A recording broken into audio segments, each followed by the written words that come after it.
Desde el alba de la conciencia humana, una verdad inmutable ha perseguido a cada civilización, a cada imperio, a cada alma mortal. La muerte es inevitable. En los vastos desiertos donde el sol abrasa la arena dorada y en las costas mediterráneas donde el viento salado mece los olivos ancestrales, dos culturas magníficas forjaron respuestas monumentales a este enigma eterno. Los antiguos egipcios y los griegos, separados por mares turbulentos y distancias inconmensurables, construyeron cosmologías complejas donde la muerte no era un final, sino una transformación, un umbral hacia dominios desconocidos. Y en el corazón palpitante de estas mitologías, dos figuras divinas emergieron como soberanos absolutos de ese tránsito inevitable. Eran los guardianes de la oscuridad eterna, los árbitros del destino post-mortem, los señores cuyo poder trascendía la comprensión mortal. Sus nombres resonarían a través de milenios: Anubis y Hades. En las tierras bañadas por las aguas sagradas del Nilo, donde las pirámides desafiaban al cielo y los faraones aspiraban a la inmortalidad, surgió Anubis, el vigilante de cabeza de chacal. Su figura era inconfundible y majestuosa. Un cuerpo perfectamente humano coronado por la cabeza negra y esbelta de un cánido, con orejas erectas que captaban los susurros de los muertos y ojos que penetraban el velo entre los mundos. El negro de su piel no era símbolo de decadencia, sino de renacimiento, pues representaba el fértil limo del Nilo, que prometía vida después de cada inundación. Anubis no era simplemente un dios de la muerte, era el protector benevolente de las almas en su viaje más peligroso. Presidía sobre el embalsamamiento sagrado, transformando cuerpos perecederos en vasijas eternas. Su dominio se extendía sobre las necrópolis silenciosas, donde vigilaba cada tumba con devoción incansable, asegurando que ningún espíritu errante perturbara el descanso de los difuntos. Al otro lado del mar Mediterráneo, en las montañas escarpadas y los valles fértiles de la Hélade, reinaba una deidad de naturaleza radicalmente distinta. Hades, señor del inframundo griego, era un dios temido y evitado, cuyo nombre los mortales apenas se atrevían a pronunciar. A diferencia de la figura híbrida de Anubis, Hades poseía forma completamente humana, aunque su presencia irradiaba una autoridad fría y distante que helaba la sangre. Su rostro severo, enmarcado por una barba oscura y espesa, reflejaba la implacabilidad de su reino. Vestido con túnicas sombrías y portando un cetro que simbolizaba su dominio absoluto, Hades no era un guía gentil, sino un carcelero divino. Su reino subterráneo no conocía escapatoria. Una vez que un alma cruzaba las aguas del río Estigia, el retorno al mundo de los vivos era imposible. Mientras otros olímpicos disfrutaban del resplandor del monte Olimpo, Hades había aceptado su destino en las sombras, gobernando con justicia austera sobre incontables legiones de espíritus. La dicotomía entre ambos dioses revelaba las profundas diferencias filosóficas de sus culturas respecto al inevitable fin. Anubis representaba la esperanza egipcia. La muerte no era una condena, sino una prueba. Y aquellos con corazones puros alcanzarían el paraíso eterno en los campos de Aru. El dios chacal era el aliado del difunto, el guardián que aseguraba que el viaje transcurriera según el orden cósmico establecido por Mat, la verdad universal. Su imagen aparecía grabada en sarcófagos, pintada en las paredes de las tumbas, invocada en rituales funerarios como garantía de protección. Los sacerdotes que realizaban el embalsamamiento portaban máscaras de Anubis, convirtiéndose temporalmente en encarnaciones del dios durante el proceso sagrado. En contraste, Hades inspiraba un respeto teñido de pavor. Los griegos lo honraban mediante el silencio y la omisión. Raramente se le erigían templos, pues acercarse demasiado a él podría atraer su atención indeseable. Su reino era democrático en su crueldad. Héroe o villano, todos descendían a la misma oscuridad. Pero más allá de las diferencias superficiales, ambas deidades compartían un peso incomprensible para los mortales: la responsabilidad absoluta sobre la transición más trascendental de la existencia. Anubis pesaba los corazones contra la pluma de la verdad, determinando quién merecía la eternidad y quién sería devorado por Amit, la devoradora de almas. Hades supervisaba el juicio ante los 3 magistrados del inframundo: Minos, Radamantis y Eaco, quienes decidían el destino de cada espíritu. Ningún mortal, sin importar su poder en vida, podía sobornar, engañar o escapar de estas justicias divinas. Los faraones más poderosos de Egipto y los reyes más legendarios de Grecia quedaban reducidos a almas suplicantes ante estos árbitros supremos. Sus dominios eran absolutos, sus veredictos inapelables, su autoridad incuestionable. En esto, Anubis y Hades eran iguales, guardianes inflexibles del orden cósmico, custodios de la frontera que ningún vivo debería cruzar prematuramente.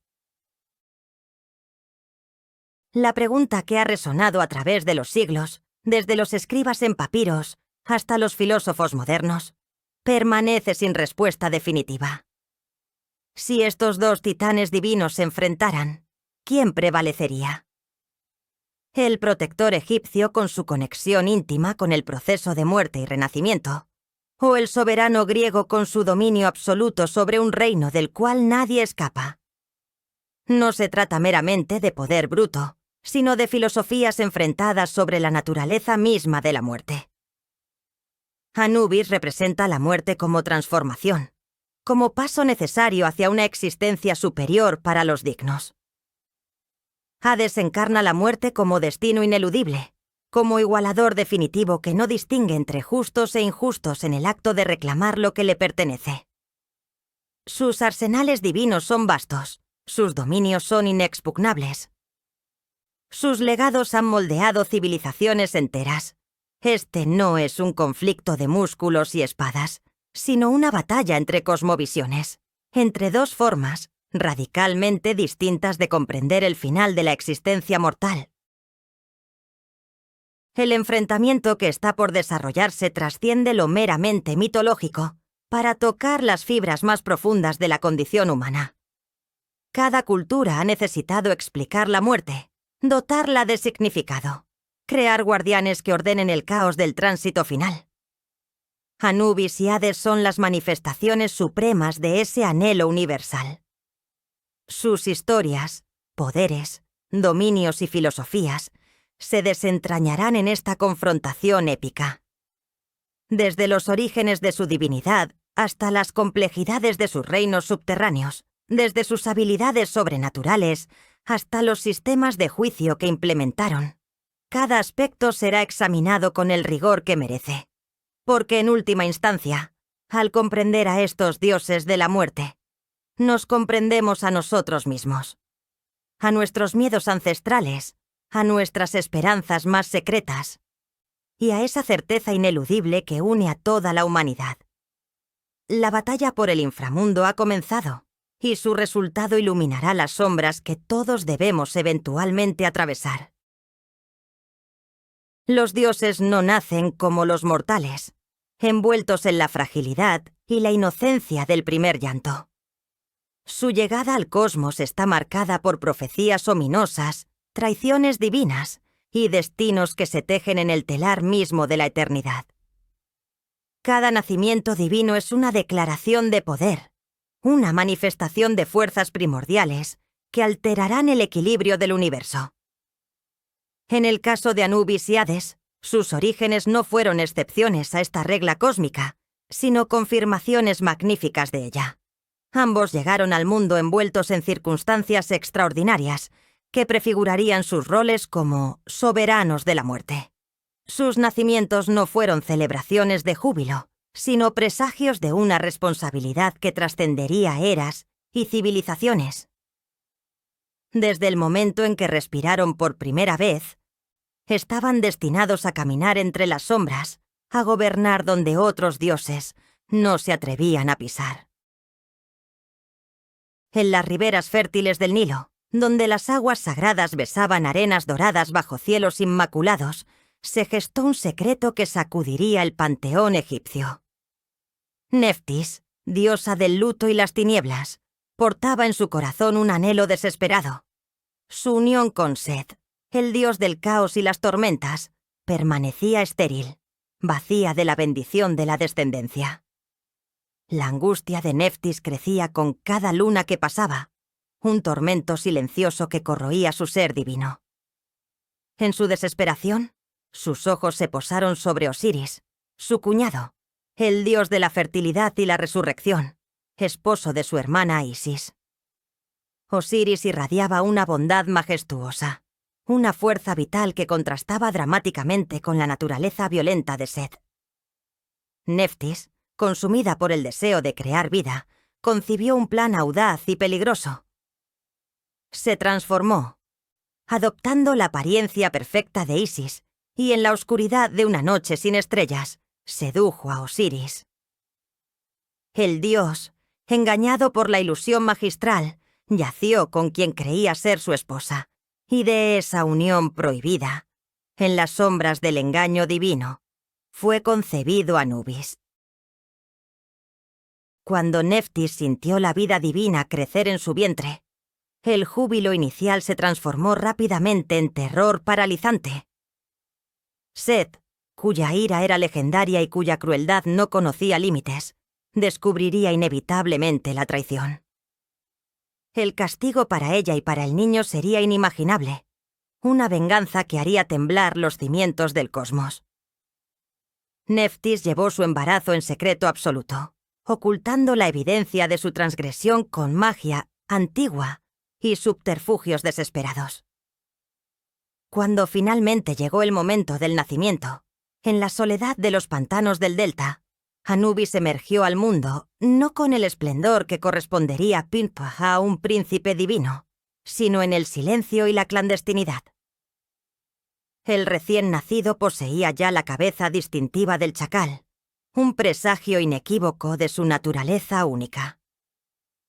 Neftis, desgarrada entre el amor maternal y el miedo abrumador, tomó la decisión más dolorosa de su existencia divina. Abandonó al niño en el desierto implacable, confiando su destino a los caprichos del universo. Las lágrimas de la diosa se mezclaron con las arenas mientras alejaba, convencida de que nunca volvería a ver a su hijo. Pero el destino tenía otros planes, tejidos por manos más benevolentes. Isis, la gran diosa de la magia y la maternidad, cuya compasión era tan vasta como el Nilo mismo, encontró al niño abandonado durante uno de sus recorridos por las tierras sagradas. Al ver la pequeña figura divina, vulnerable y solitaria, su corazón se conmovió profundamente. Aunque eventualmente comprendería la verdad sobre el origen de Anubis, que su propio esposo Osiris era el padre del niño, Isis no albergó resentimiento ni venganza. En cambio, reconoció en aquel acto de infidelidad no la malicia, sino el engaño de Neftis, y en el niño inocente vio solo una vida que merecía protección y amor. Con una ternura que definiría su naturaleza eterna, Isis acogió a Anubis como hijo propio, criándolo en los misterios de la magia y la muerte, bajo su tutela. El joven dios de cabeza de chacal aprendió las artes sagradas del embalsamamiento, los secretos del tránsito entre mundos, y el peso solemne de guiar las almas. Isis transformó lo que podría haber sido una existencia de abandono y dolor en un destino de propósito divino supremo. Al otro lado del mar, en tiempos primordiales cuando los titanes gobernaban el cosmos con puños de hierro, se desarrollaba un drama de proporciones aún más cataclísmicas. Cronos, el señor del tiempo y rey de los titanes, había usurpado el trono cósmico mediante la castración brutal de su padre Urano. Pero con el poder había llegado también una profecía aterradora. Uno de sus propios hijos lo destronaría, tal como él había destronado a su padre. el ciclo de violencia familiar se repetiría inexorablemente. Cronos, consumido por el pánico paranoico, ideó una solución monstruosa. Cada vez que su esposa Rea daba a luz, él arrebataba al recién nacido de sus brazos y lo devoraba vivo, tragándolo entero para aprisionar a sus hijos en su propio vientre titánico. Hestia, Deméter, Hera, Poseidón y finalmente Hades fueron condenados a esta prisión oscura y terrible, existiendo en un limbo entre la vida y la muerte, conscientes pero impotentes. Hades permaneció allí, en las entrañas de su padre, experimentando una oscuridad absoluta que ningún mortal podría concebir. Aquella experiencia primordial de encierro en tinieblas eternas forjaría para siempre su afinidad con los lugares donde la luz no penetra. Rea, destrozada por la pérdida de 5 hijos, no permitiría que el sexto sufriera el mismo destino abominable. Cuando Zeus nació, ella ejecutó un engaño desesperado.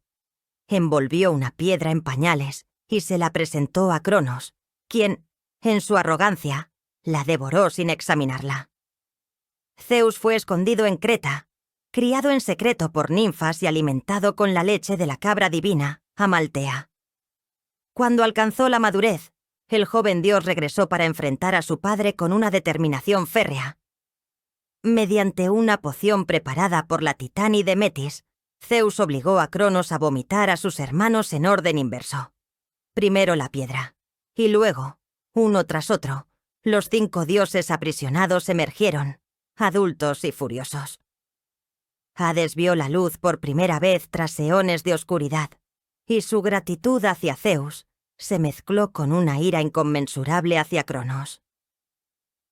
La familia divina, reunida finalmente, declaró guerra a los titanes en un conflicto que sacudiría los cimientos mismos de la creación. La titanomaquia había comenzado. La guerra entre dioses y titanes duró 10 años cataclísmicos, un conflicto de escala tan monumental que las montañas se partieron y los mares hirvieron.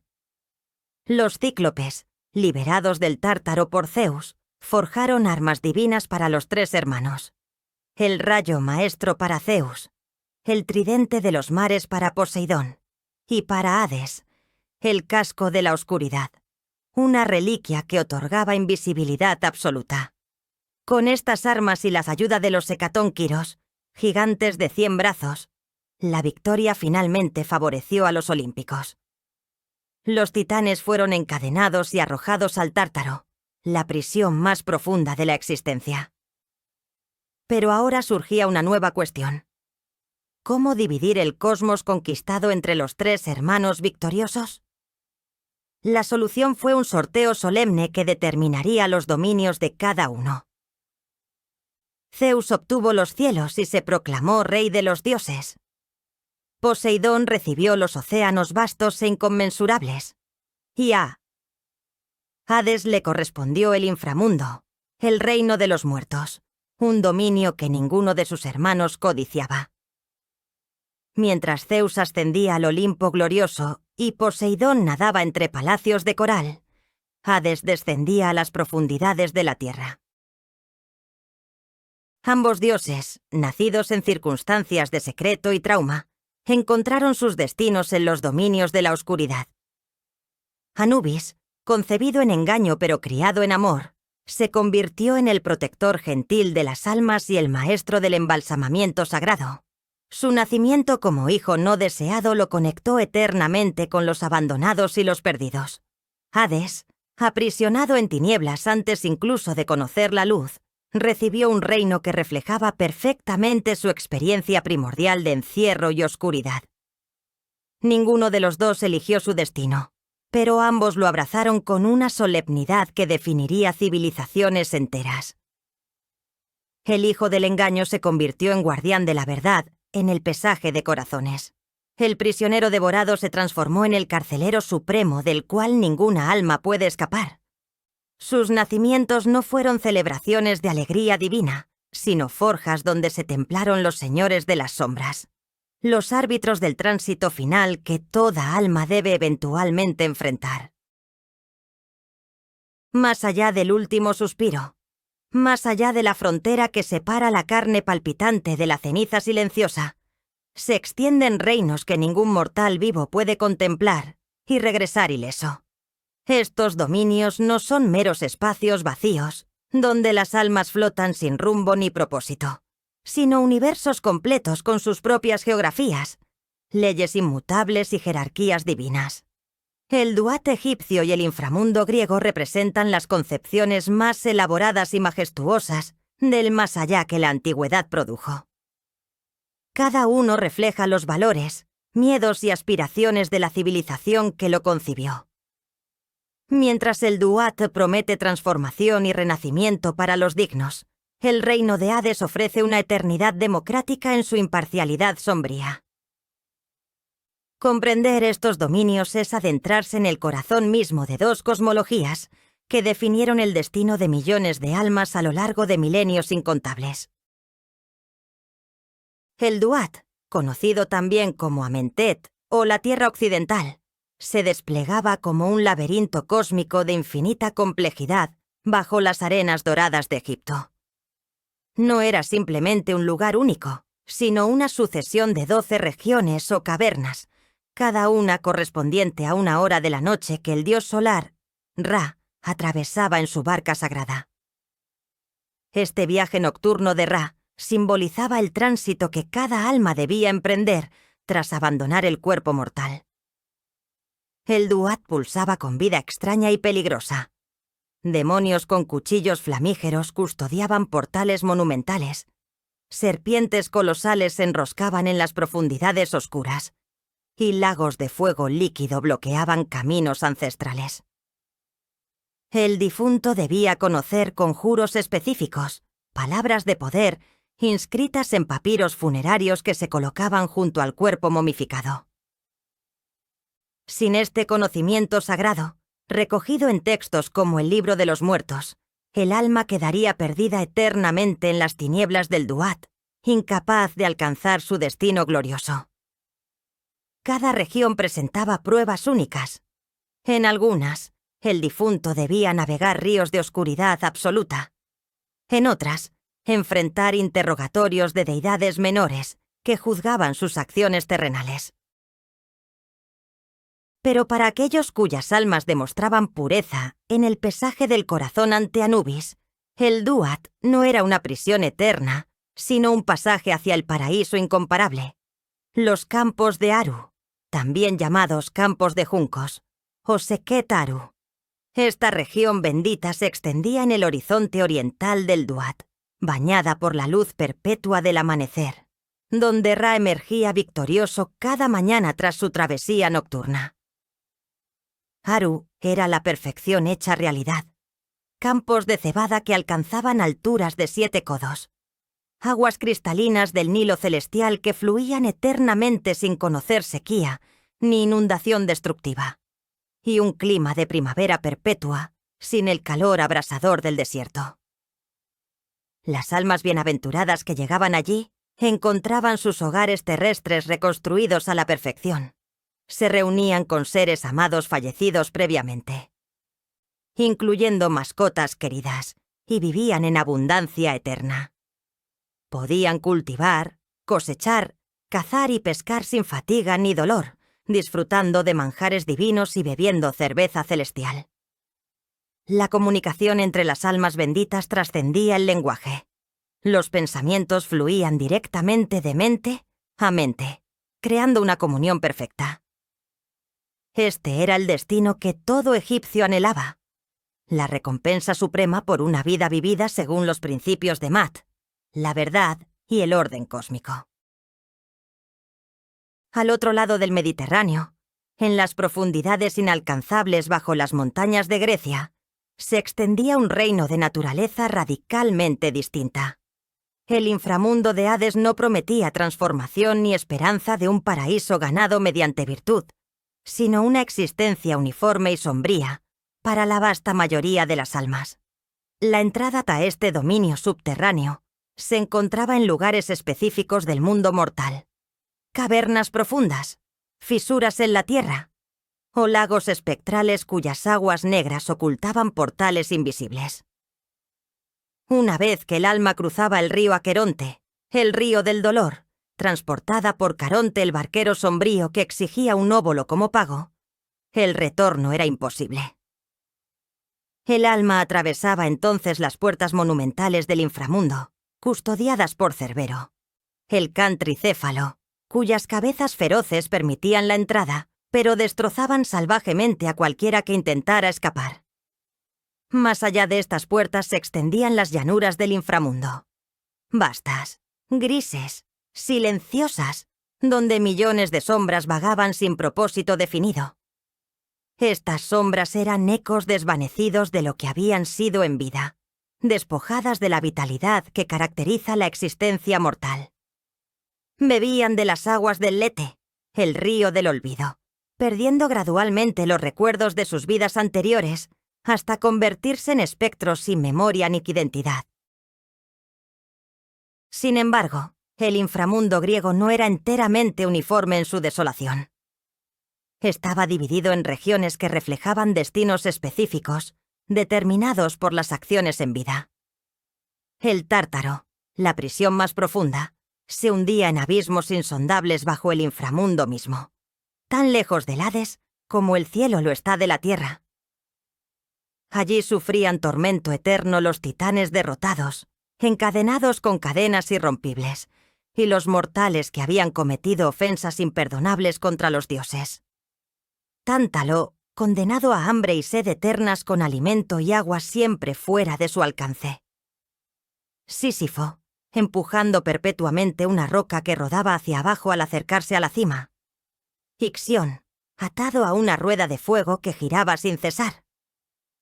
En contraste, los campos elíseos, o las islas de los bienaventurados, ofrecían un destino glorioso reservado para héroes, semidioses y mortales especialmente favorecidos por los olímpicos. Allí el clima era templado, los prados florecían eternamente, y las almas podían dedicarse a pursuits nobles como la música, la filosofía y la competencia atlética. Entre estos extremos se encontraban los campos de Asfódelos, donde la mayoría de las almas comunes residían en una existencia neutral, ni torturada, ni bendecida, simplemente existiendo en un crepúsculo eterno de monotonía gris. La diferencia fundamental entre ambos reinos radicaba en sus filosofías subyacentes sobre la justicia y el mérito. El Duat egipcio operaba bajo un sistema de justicia cósmica absoluta. Cada acción en vida tenía peso literal en la balanza de Anubis. El difunto debía declarar su inocencia en la confesión negativa, negando 42 pecados específicos ante 42 jueces divinos. Si su corazón pesaba más que la pluma de Mat, debido a transgresiones no confesadas o mentiras, Amit la devoradora, con cabeza de cocodrilo, torso de león y cuartos traseros de hipopótamo, devoraba el corazón, aniquilando al alma en una segunda muerte definitiva de la cual no existía retorno ni reencarnación.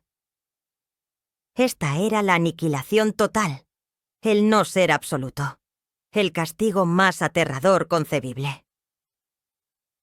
El sistema egipcio era meritocrático en su esencia. Los virtuosos alcanzaban a Aru independientemente de su estatus terrenal.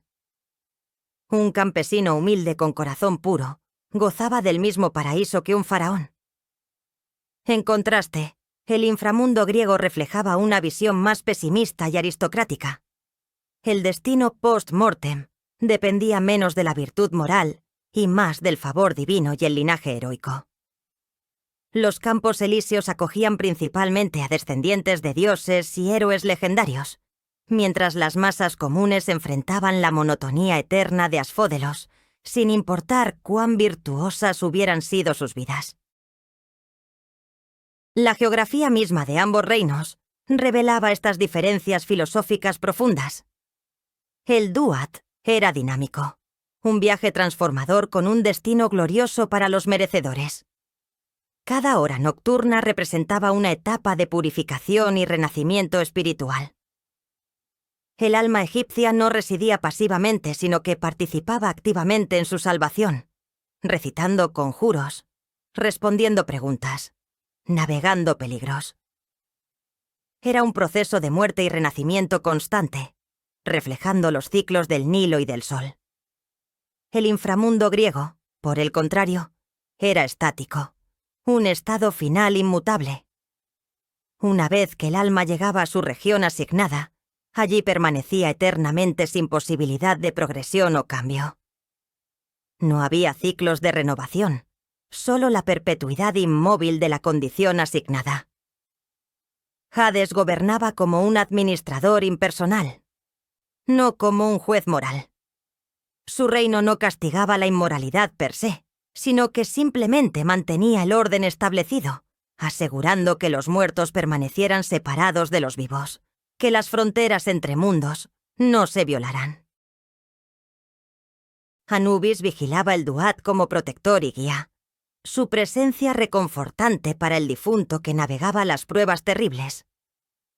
Hades reinaba sobre su dominio con autoridad distante e impersonal, un monarca que raramente intervenía directamente en los asuntos de las almas bajo su dominio. Dos reinos, dos filosofías, dos concepciones radicalmente distintas del destino final que aguarda más allá del último aliento. El Duat prometía esperanza, transformación y recompensa merecida para los justos. El inframundo ofrecía inevitabilidad, permanencia y la democracia imparcial de la muerte que reclama a todos por igual. En esta batalla por el dominio conceptual del más allá, no se enfrentan simplemente dos dioses, sino dos visiones completas de lo que significa morir, de lo que aguarda en la oscuridad eterna, y de si el final de la vida mortal es verdaderamente un final o simplemente otro comienzo. Los dominios definen el territorio de un dios, pero son sus poderes los que revelan su verdadera naturaleza divina. Más allá de los reinos que gobiernan, Anubis y Hades poseen arsenales de habilidades sobrenaturales que trascienden la comprensión mortal, capacidades forjadas a través de milenios de práctica y perfeccionadas por la necesidad absoluta de mantener el orden entre vida y muerte. Estos no son trucos de ilusionista ni magia superficial, sino manifestaciones fundamentales de su esencia divina, poderes que alteran la realidad misma y desafían las leyes naturales que gobiernan el cosmos. Cada habilidad fue ganada mediante experiencia ancestral. Cada atributo representa siglos de dominio sobre los misterios más profundos de la existencia.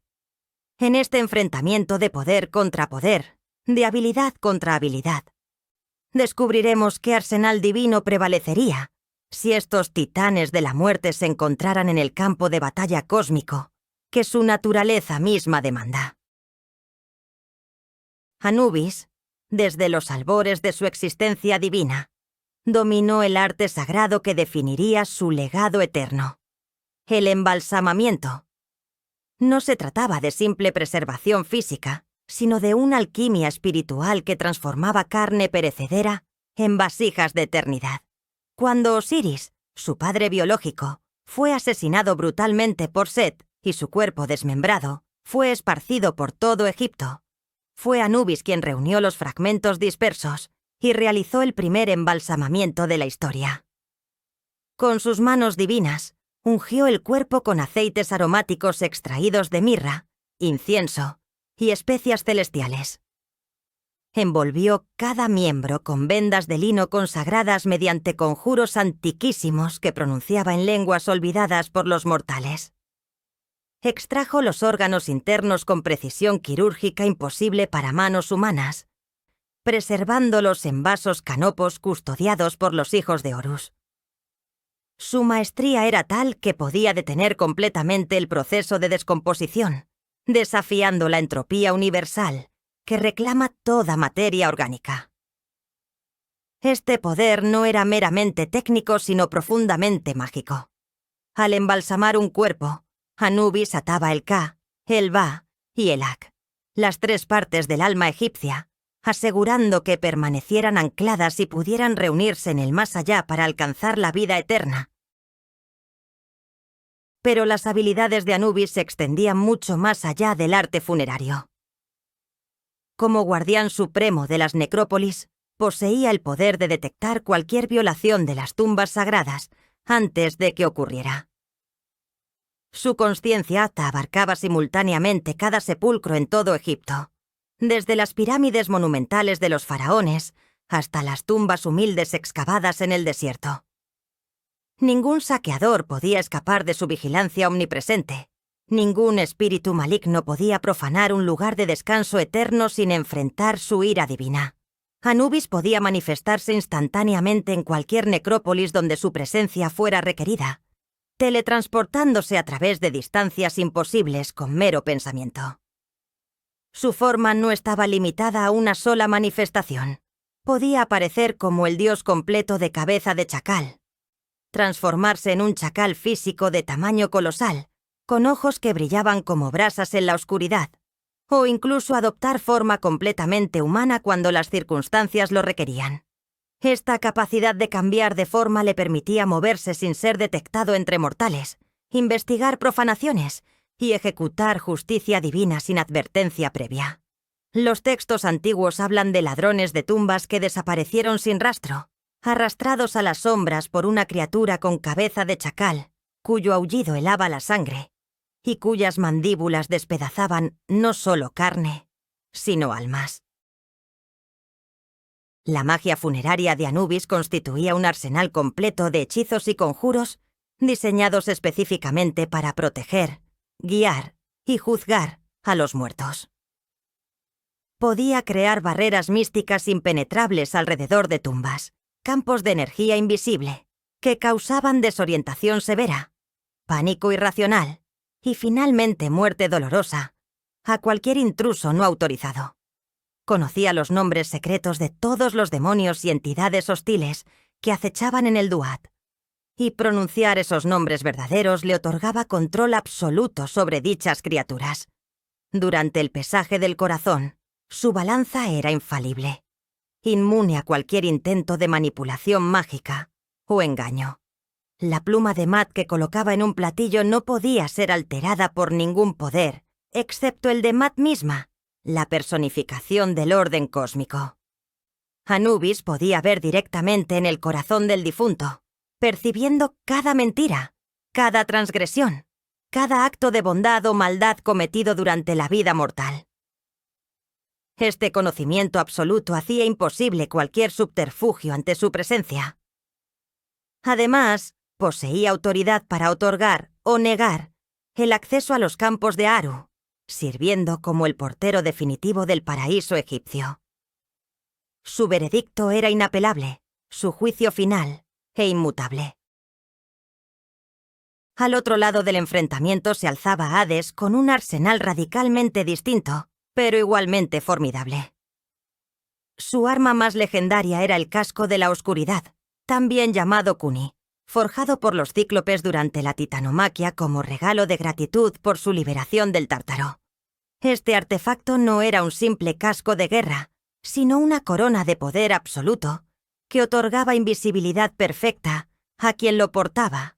No se trataba de una invisibilidad visual superficial que pudiera detectarse mediante otros sentidos, sino de una ausencia total de presencia. Ni dioses ni mortales podían percibir a Hades cuando usaba el casco, ni mediante vista, oído, olfato, tacto o incluso sentidos místicos. El portador se volvía literal y completamente inexistente para la percepción de otros seres. Durante la guerra contra los titanes, Hades utilizó este poder devastador para infiltrarse en las fortalezas enemigas, sabotear sus defensas desde dentro y sembrar el terror entre las filas titánicas que se enfrentaban a un adversario que no podían ver, oír ni combatir. La invisibilidad que otorgaba el casco no tenía límite temporal. Hades podía permanecer oculto indefinidamente, observando sin ser observado, actuando sin ser detectado, convirtiéndose en una fuerza imparable e imposible de predecir o contrarrestar. El control de Hades sobre los muertos era absoluto dentro de su dominio. Ningún alma podía abandonar el inframundo sin su permiso explícito. Una autoridad que había defendido ferozmente en múltiples ocasiones. Cuando Sísifo, el mortal más astuto, engañó a Tánatos, el dios de la muerte, y escapó temporalmente del inframundo, fue Hades quien personalmente lo arrastró de vuelta y diseñó su castigo eterno. Cuando Orfeo descendió para recuperar a su amada Eurídice, fue Hades quien estableció las condiciones imposibles que garantizarían el fracaso del músico. Su palabra era ley absoluta en su reino. Podía condenar almas a tormentos específicos en el Tártaro, elevar a otras a la gloria de los campos elíseos, o mantener a la mayoría en la monotonía gris de Asfódelos. Los 3 jueces del inframundo, Minos, Radamantis y Aco, operaban bajo su autoridad suprema, ejecutando su voluntad en el proceso de juicio. Hades poseía también poder sobre todas las riquezas ocultas bajo la tierra, metales preciosos, gemas, minerales valiosos. Por esta razón se le conocía también como Plutón, el rico, pues todo el oro y la plata del mundo técnicamente residían en su dominio subterráneo. Este control sobre la riqueza material le otorgaba influencia sobre el mundo de los vivos, pues los mortales dependían de los recursos extraídos de las profundidades que él gobernaba. Además de sus artefactos y dominios, Hades poseía habilidades intrínsecas formidables. Su cetro de 2 puntas, el vidente, comandaba obediencia absoluta de todas las criaturas del inframundo. Cerbero, las furias vengadoras, las Keres sedientas de sangre, los demonios del Tártaro. Un golpe de su cetro contra el suelo causaba terremotos localizados, fisuras que se abrían para tragar enemigos vivos arrastrándolos directamente al inframundo. Como dios olímpico, era inmortal e invulnerable a armas mortales, capaz de regenerarse de cualquier herida física. Su fuerza superaba vastamente la de cualquier mortal o héroe, pudiendo enfrentar cuerpo a cuerpo incluso a otros dioses. Durante la gigantomaquia, la guerra contra los gigantes, Hades luchó con ferocidad implacable, matando al gigante Alcioneo y demostrando que su naturaleza sombría no implicaba debilidad física. Poseía también longevidad absoluta y resistencia a venenos, enfermedades y maldiciones que afectarían incluso a otros inmortales.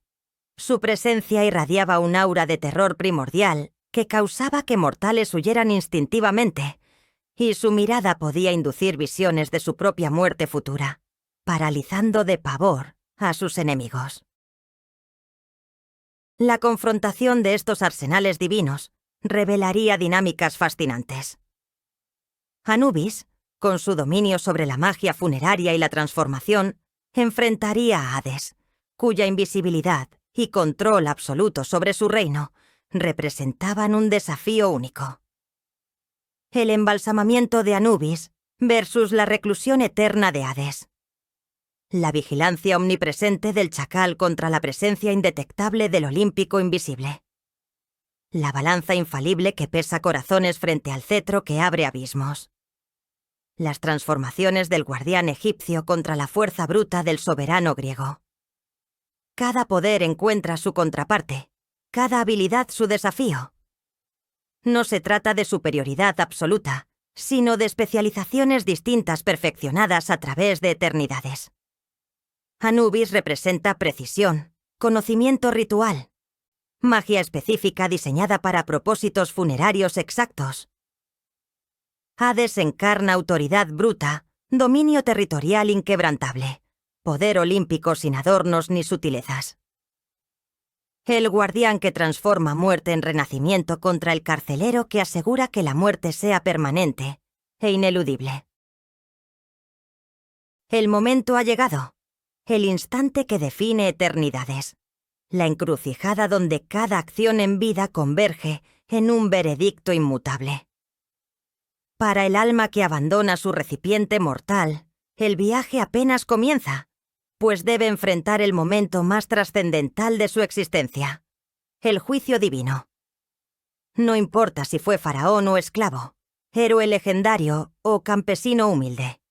rey conquistador o mendigo olvidado. Todos deben comparecer ante los árbitros supremos de la muerte.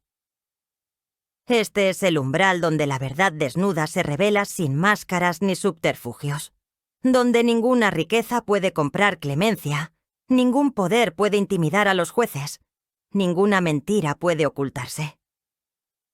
Anubis y Hades presiden sobre sistemas de justicia radicalmente distintos, que revelan las concepciones más profundas de sus civilizaciones sobre el mérito, la virtud y el destino eterno.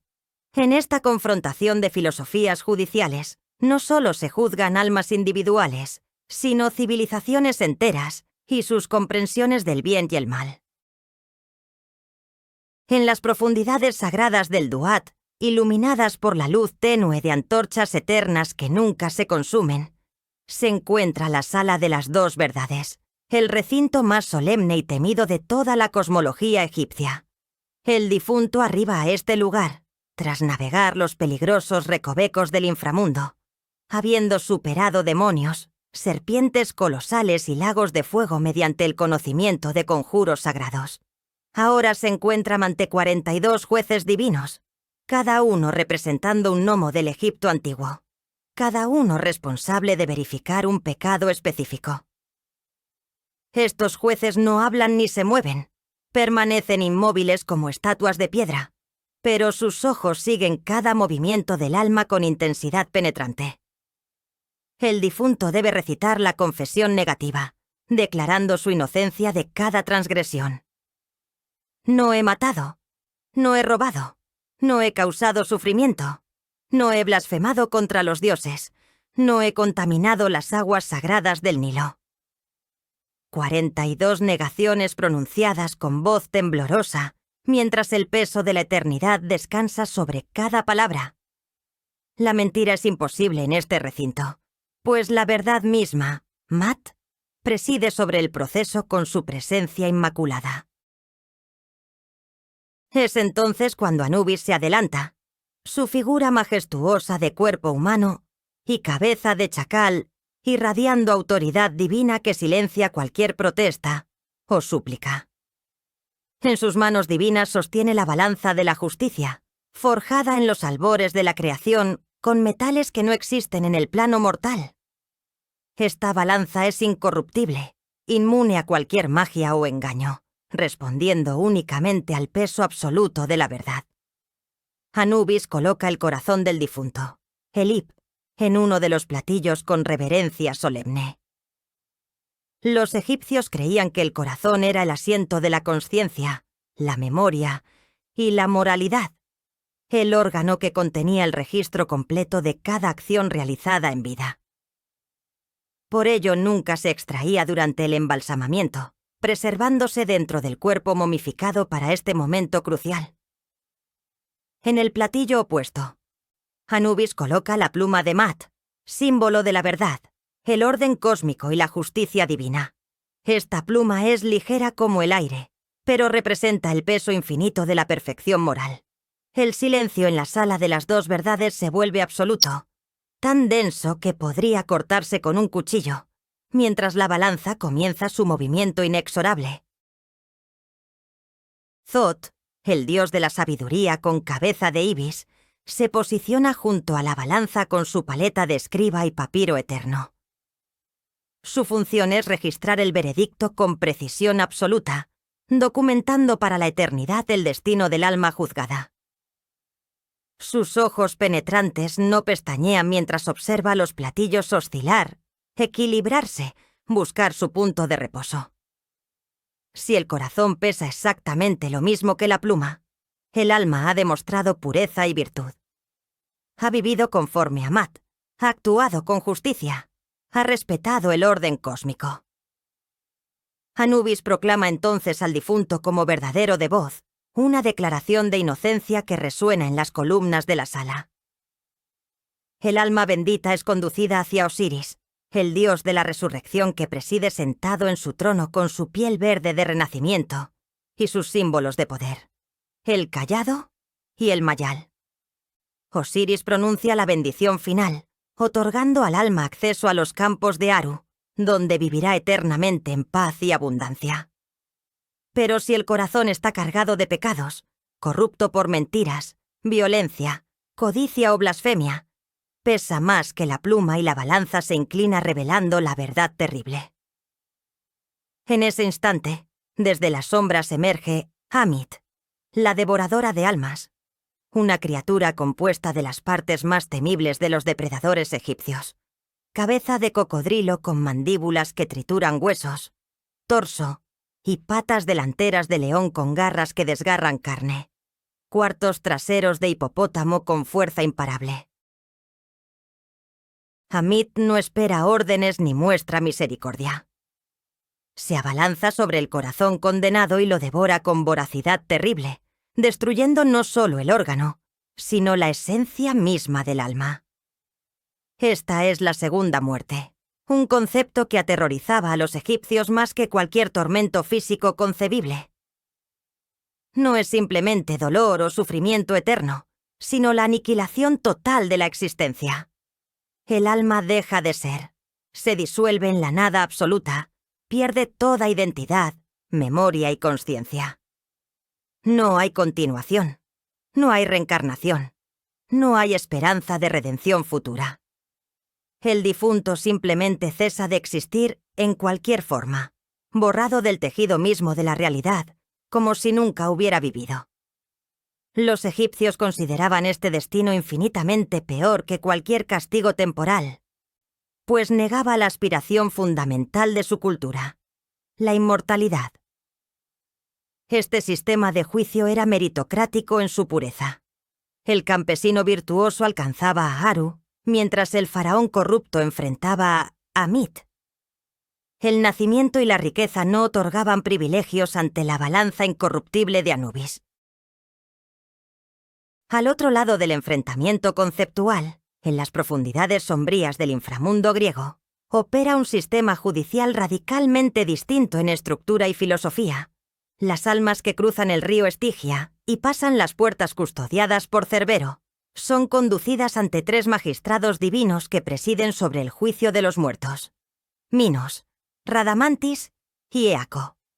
Estos no son deidades primordiales, sino mortales elevados a jueces por su sabiduría y justicia excepcionales demostradas durante sus vidas terrenales.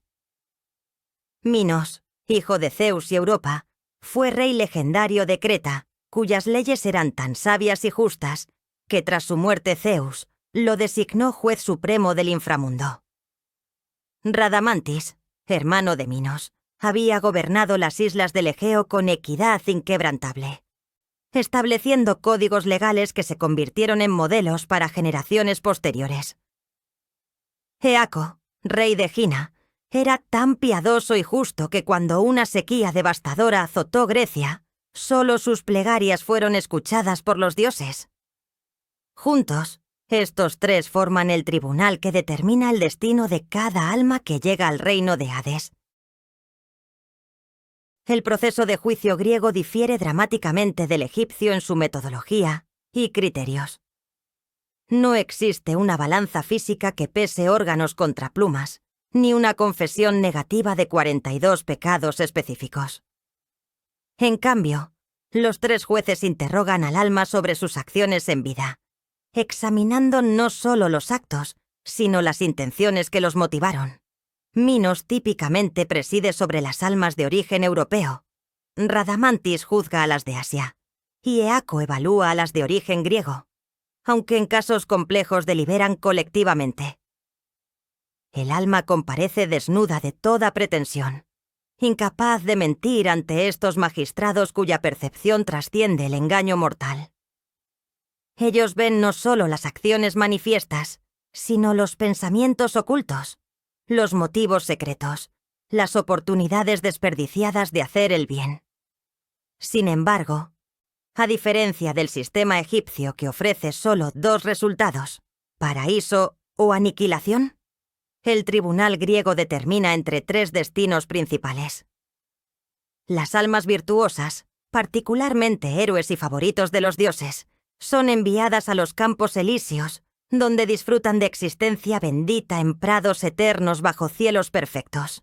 Los malvados impenitentes, aquellos que ofendieron gravemente a los dioses o cometieron crímenes atroces, son arrojados al Tártaro donde sufren castigos específicamente diseñados para sus transgresiones particulares, tormentos eternos de crueldad poética. La vasta mayoría de las almas, aquellas que no fueron ni excepcionalmente virtuosas, ni particularmente malvadas, son enviadas a los campos de Asfódelos donde existen en monotonía gris, sin dolor, pero también sin alegría, sombras desvanecidas de lo que fueron. Hades mismo raramente interviene directamente en el proceso de juicio, delegando esta responsabilidad en sus 3 magistrados de confianza. Su rol es más administrativo que judicial. Asegura que el sistema funcione sin interrupciones, que ninguna alma escape de su veredicto asignado, que las fronteras entre los vivos y los muertos permanezcan invioladas. Ocasionalmente, cuando un caso presenta circunstancias excepcionales o implicaciones que afectan el orden cósmico, Hades puede pronunciar veredicto personal, pero tales intervenciones son extraordinariamente raras. Su presencia sombría se cierne sobre el tribunal como recordatorio silencioso de que toda decisión opera bajo su autoridad suprema. A diferencia de Anubis, que participa activamente en cada juicio, pesando personalmente cada corazón, Hades mantiene distancia majestuosa, observando pero raramente actuando directamente. Esta diferencia refleja sus naturalezas divinas. Anubis como guardián íntimo de las almas. Hades como soberano distante de un reino vasto. La confrontación entre estos sistemas judiciales revela las filosofías fundamentales de ambas culturas sobre justicia, mérito y destino. El juicio egipcio es democrático en su aplicación. Cada alma enfrenta exactamente el mismo proceso, la misma balanza, los mismos 42 jueces. No existen atenuantes por linaje noble ni agravantes por origen humilde. El corazón pesa lo que pesa independientemente de quién fue su poseedor en vida. Es un sistema binario y absoluto. Pureza o aniquilación. Aru o inexistencia. El juicio griego, más matizado pero potencialmente más injusto, reconoce gradaciones de virtud y pecado, ofreciendo destinos intermedios para la mayoría. Sin embargo, el favor divino influye significativamente. Los hijos de dioses tienen ventaja inherente. Los héroes legendarios casi garantizan elíseos. Es aristocrático en su implementación, reflejando la sociedad estratificada de la Grecia antigua. Anubis promete justicia absoluta mediante proceso inmutable. Hades ofrece juicio flexible mediante magistrados sabios pero potencialmente parciales. 2 visiones de justicia divina. 2 caminos hacia destinos eternos. 2 sistemas que definieron cómo millones enfrentaron el momento más crucial de su existencia eterna.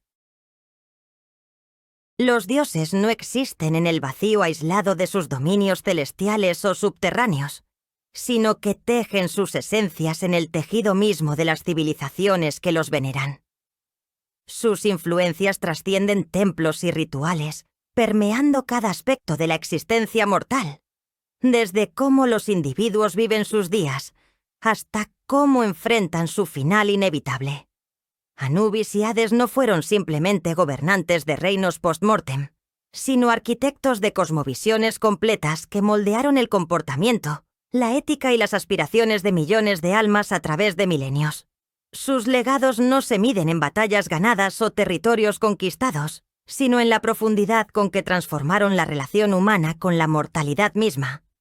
Cuando la batalla por el inframundo trasciende el conflicto directo entre deidades, para convertirse en una confrontación de filosofías civilizacionales, descubrimos que el verdadero campo de batalla ha sido siempre el corazón humano y su comprensión del final que todos debemos eventualmente atravesar.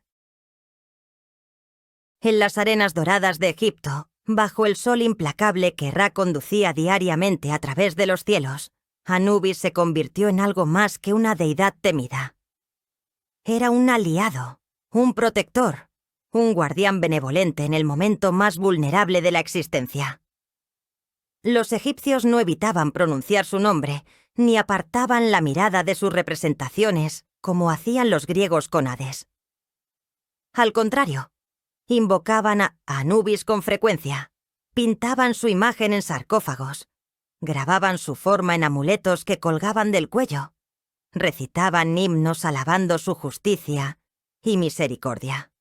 Esta relación única entre una civilización y su dios de la muerte reveló una verdad profunda sobre la mentalidad egipcia.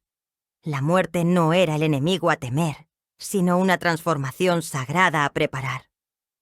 Anubis personificaba esta filosofía de preparación meticulosa y esperanza fundada en mérito. Los egipcios dedicaban recursos inmensos a prepararse para el momento del juicio.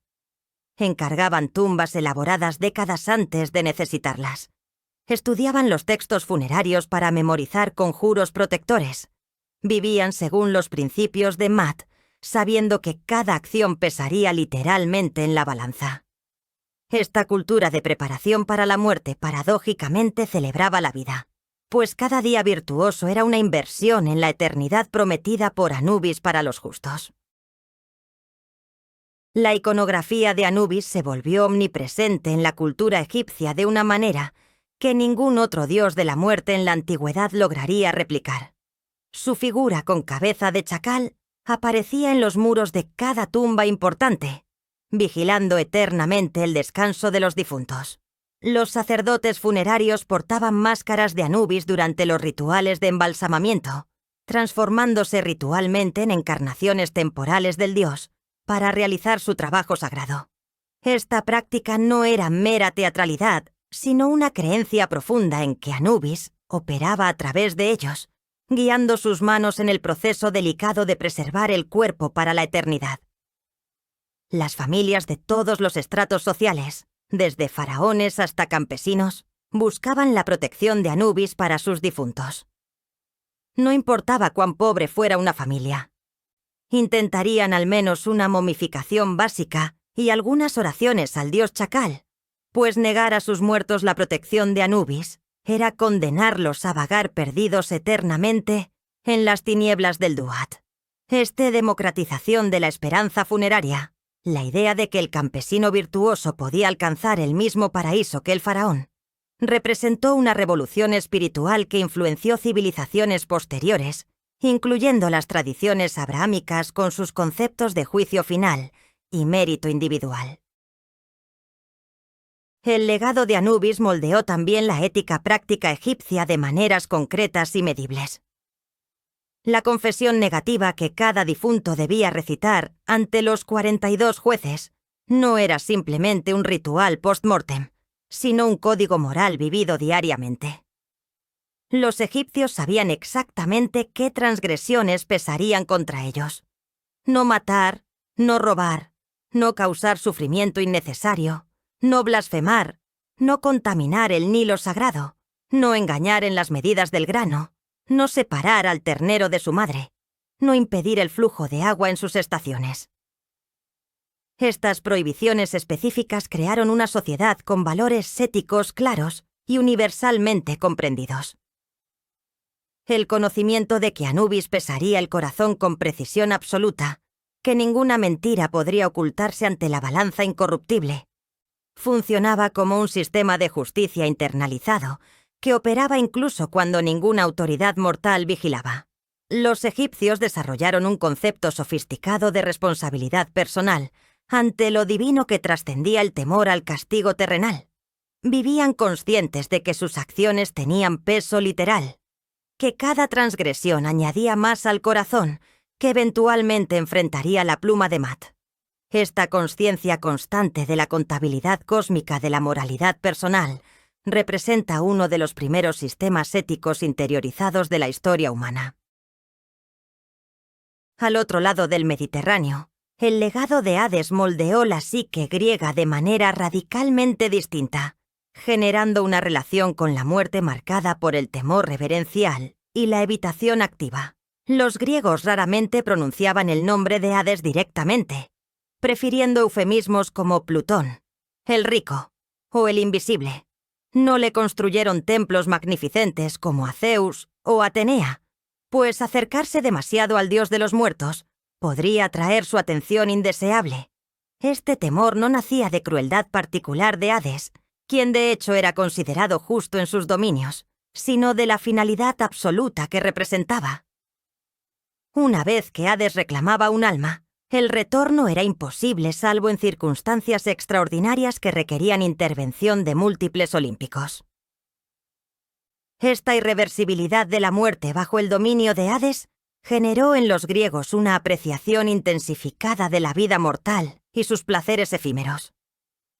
La filosofía griega, desde los presocráticos hasta los estoicos, lidiaba constantemente con la tensión entre la gloria inmortal del Cleos, la fama que sobrevive a la muerte, y la realidad sombría del destino que aguardaba en el reino de Hades, donde incluso los héroes más grandes se convertían en sombras desvanecidas.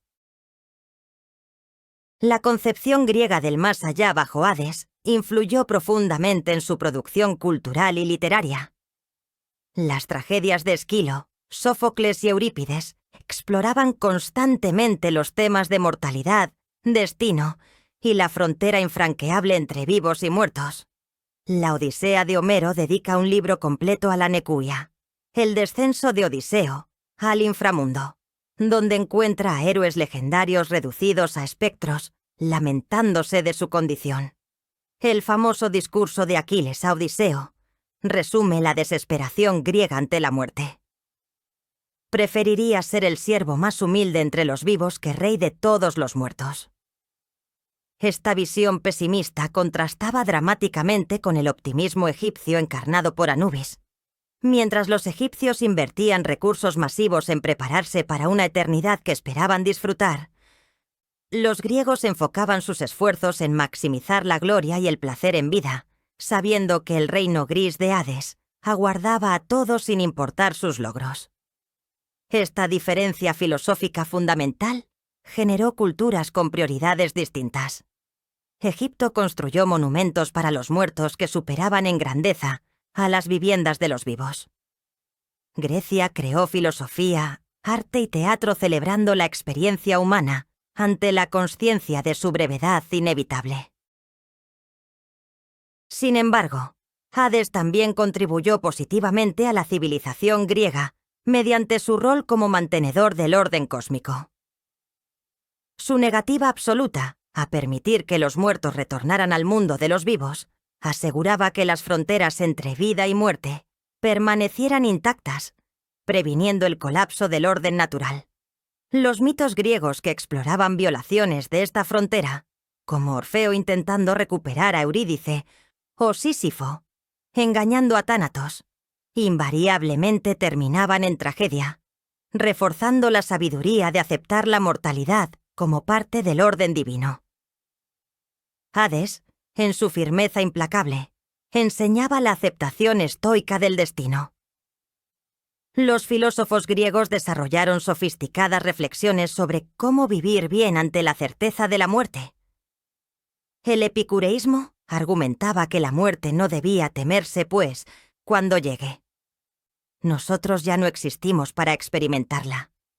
El estoicismo enseñaba a aceptar la muerte como parte natural del logos universal. Estas filosofías surgieron directamente de la confrontación con la concepción de Hades como límite absoluto e inquebrantable. La ausencia de esperanza en un paraíso garantizado para los virtuosos forzó a los griegos a encontrar significado y propósito dentro de la vida mortal misma, generando una tradición filosófica que priorizaba la excelencia ética y la búsqueda de conocimiento como fines en sí mismos, no como medios para asegurar recompensas post-mortem.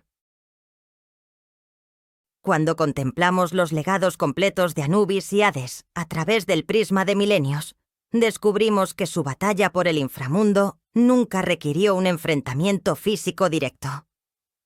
Han estado compitiendo todo este tiempo en un campo de batalla más vasto y significativo: la consciencia humana colectiva y su relación con la mortalidad.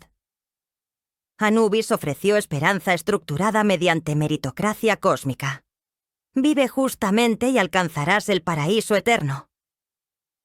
Esta promesa generó una civilización obsesionada con la preservación, la preparación y la justicia como inversión en eternidad. Hades ofreció verdad dura mediante inevitabilidad democrática. Todos mueren, todos descienden. La grandeza en vida no garantiza gloria en muerte. Esta realidad generó una civilización obsesionada con la excelencia inmediata. El cleos imperecedero y la filosofía como medio de encontrar significado ante la ausencia de promesas divinas. Ambos legados resuenan poderosamente en la modernidad. Las religiones que prometen paraíso para los justos heredan el espíritu de Anubis. Las filosofías seculares que buscan significado dentro de la existencia mortal finita heredan el espíritu de Hades. La batalla continúa no en reinos subterráneos, sino en cada ser humano que contempla su mortalidad y decide qué significado otorgarle a la existencia ante la certeza del final. Anubis y Hades permanecen eternamente, no como deidades muertas de mitologías olvidadas, sino como arquetipos vivos de dos respuestas fundamentales a la pregunta más antigua de la humanidad. ¿Qué aguarda más allá del último aliento? ¿Y cómo debe esa respuesta moldear la manera en que vivimos cada día antes de cruzar el umbral definitivo que ningún mortal puede evitar?